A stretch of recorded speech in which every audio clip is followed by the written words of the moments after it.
People not even recognising the centres of some of our towns and cities as even being vaguely English anymore. And when it comes to the issue of two-tier policing, something which Keir Starmer denies, I promise you this perception began back at the time of Black Lives Matter. Remember? Churchill's statue being defaced, the cenotaph being abused in central London. And the police response? They knelt down in the street and took the knee to a Marxist organisation that wants to bring down Western civilization. And it goes on and on from there. Compare the policing to the riots in Leeds with the policing that happened at Southport. And look, I am not having a go at individual men and women serving as police officers. I'm appalled that so many have been very badly hurt over the course of the last few weeks. I'm talking about the direction of policing. Is it any wonder that the boss of the Met, Sir Mark Rowley, brushed away a microphone yesterday when he was asked about two-tier policing? Priti Patel, you're wrong on this. Keir Starmer, you're wrong on this. Most of us think that ethnic minority groups are policed entirely differently to that of white British people. Folks, that is what the country feels, that is what the country thinks, and there is evidence to back it up. We can quell these riots, of course we can. We can use force, we can put people in prison. After all, there's lots of room in the prisons now, after we've let so many people out. We can do all of those things. We can bring the army in, if we absolutely need to.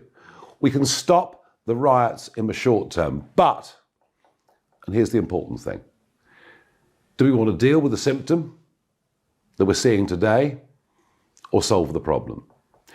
Dealing with the symptom will turn us into France, where these flare-ups, these racial tensions between the Muslim community and the French right flare up month after month, year after year, leaving big parts of Marseille and Paris effectively no-go zones. Is that what we want?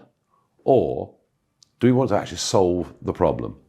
And I believe we can solve the problem. We need to end mass immigration now, to send a message to people. We understand that a 10 million population increase has put massive pressure on people's lives. We need to deal with the young men, undocumented young males, crossing the English Channel. Just today we learn that the Labour government are going to close down the hotels, close down the RAF camps like Wethersfield and Scampton, close down, as we learned last week, the Bibby Stockholm. They're going to put all these people now into government and private rented accommodation. So if your kids are trying to buy a house, trying to rent a house, or trying to get onto a social housing list, they've now been put even further to the back of the queue. Do you think that is going to solve any of these tensions, any of these problems? I promise you that it won't. We have to be clear that whilst we've always been open to genuine refugees, no one that crosses the English Channel trafficked in a small dinghy will ever get refugee status. And thirdly, we absolutely need to get all the police chiefs around the whole of the United Kingdom together and to say to them, start policing even-handedly. Treat everybody in Britain and be colourblind, absolutely colourblind. If you're operating stop and search in an area that happens to have a higher black population, remember, most of those that are being murdered are black. End this constant discrimination. End this diversity agenda. Treat everybody in Britain equally. And if we do those things, we'll remove many of the underlying tensions that exist in our country. And I put that to Sir Keir Starmer as a challenge. We're not even 100 days in to this first Labour government in 14 years. Remember, of course, he doesn't have much legitimacy anyway. The party only got 33.8% of those that voted. Only 20% of the eligible electorate put this man in power. He needs to start listening to the people, and the vast majority of people are decent, are law-abiding, support British values, believe that this is a great country, as I do, but are fearful. Fearful for the future, the integrity of family, community, and nation. And I really believe we're at quite a perilous point.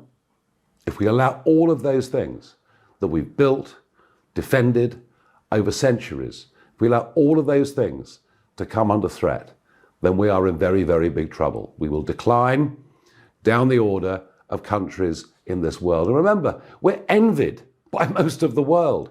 Our form of democratic government, the way we've always organized ourselves. It's one of the reasons why so many people actually want to come here. There are many, many good things about us. So look, of course we must deal with violence wherever it comes from and deal with it ruthlessly.